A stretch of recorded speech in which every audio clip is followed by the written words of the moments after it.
Jelas. Oke. Assalamualaikum warahmatullahi wabarakatuh. Assalamualaikum warahmatullahi wabarakatuh. Begini Ustaz, menanggapi subhat zikir dan doa bersama di akhir tahun yang biasanya dilakukan dan disampaikan ulama atau dai, menurut pandangan Ustaz dalam Islam hukumnya seperti apa? Terima kasih. Assalamualaikum warahmatullahi wabarakatuh. Baik. Jadi seorang itu ketika dia akan mengingkari kemungkaran, dia jangan jatuh kepada kemungkaran yang lain. Jelas ya? Jadi artinya kalau kita buat zikir, sholat tahajud bersama di akhir tahun, itu sama aja kita ikut merayakan namanya.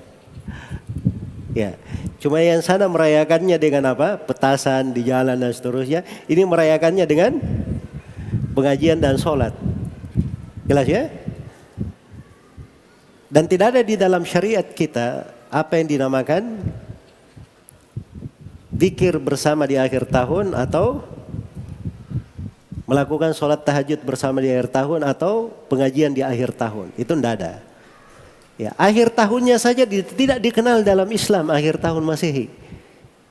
Ya. Baik, itu sudut yang pertama. Sudut yang kedua, kita mengingkari terhadap orang-orang yang melakukan petasan dan seterusnya. Kenapa mengingkarinya? Karena ini mengganggu orang, ribut. Yang zikir bersama juga ribut-ribut juga. Pakai suara mikrofon untuk menyanyi, orang petasan dia pakai suara mikrofon. Sama semuanya.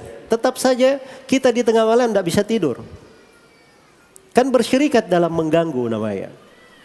Iya. Dan itu tidak diperbolehkan. Karena itu kalau dia ingin berzikir, syariatnya sebagaimana dalam hadits Abu Sa'id Al-Khudri riwayat Abu Daud, Rasulullah sallallahu alaihi wasallam bersabda, "Ala kullukum munajin rabba, fala yajharanna ba'dukum ala ba'din fil qira'ah." Ketahuilah bahwa setiap dari kalian bermunajat kepada Rabb-nya. Maka jangan sekali-sekali sebagian di antara kalian mengangkat suaranya di atas sebagian yang lain.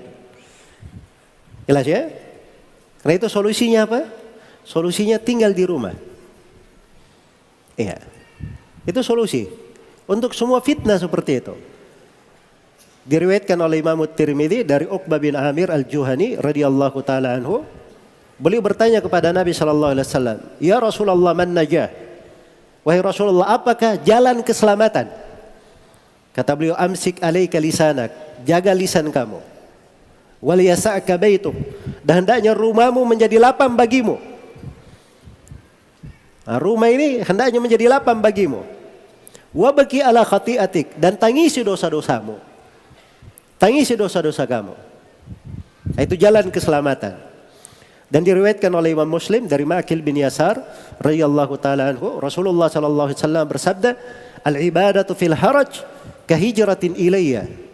Beribadah di masa fitnah itu bagikan berhijrah kepadaku. Jadi masa orang-orang melakukan kemungkaran berbagai fitnah di akhir tahun, kalau dia di rumahnya beribadah kepada Allah, sekurang-kurangnya dia tidur untuk tidak mendengar kemungkaran, itu dia dapat pahala. Dia tidur ya dengan niat supaya dia tidak mendengar dari kemungkaran-kemungkaran, tidak ikut merayakan, tidurnya itu dapat pahala. Sekurang-kurangnya dia tidur. Iya, dan ini dikatakan oleh Nabi, ibadah di masa fitnah bagikan berhijrah kepadaku. Baik, kemudian yang ketiga, solusi itu tidak boleh dipikir sendiri. Di dalam syariat itu semuanya sudah dijelaskan. Hal yang baik sudah diterangkan, hal yang buruk saja sudah diterangkan di dalam agama. Karena itu jangan membuat solusi-solusi sendiri yang tidak ada dalil dan tuntunan di dalamnya. Mungkin itu 3 sudut untuk pertanyaannya, wallahu taala alam. Syukran Pak Ustadz. Jadi solusinya jangan kita membuat acara tandingan di momen yang sama ini ya. Nah, jadi saya kira seperti itu. Kita diam di rumah, syukur-syukur kita ditidurkan oleh Allah Subhanahu wa taala di momen itu.